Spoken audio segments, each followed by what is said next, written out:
সকাল সকাল মাছের বাজারে গিয়ে দেখলাম শোল মাছ বিক্রি হচ্ছে। লোভ সামলাতে আর পারলাম না। আমি তো বেশ ভালোবাসি শোল মাছ খেতে, তার সাথে আমার হাজব্যান্ডও শোল মাছ খেতে খুব ভালোবাসে। তার জন্য বাজার থেকে শোল মাছ কিনে নিয়ে আসলাম। এনে ভালো করে ধুয়ে নুন হলুদ মাখিয়ে ভেজে নিয়েছি।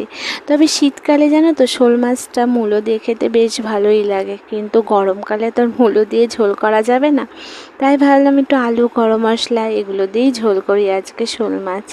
তো একটু জিরে ফোড়ন, একটু গরম মশলা ফোড়ন, তার সাথে টমেটো বাটা দিয়ে আলুটা তো আগেই ভেজে রেখেছিলাম, তারপরে মশলাগুলো দিয়ে আলুটাকে কষিয়ে নিলাম।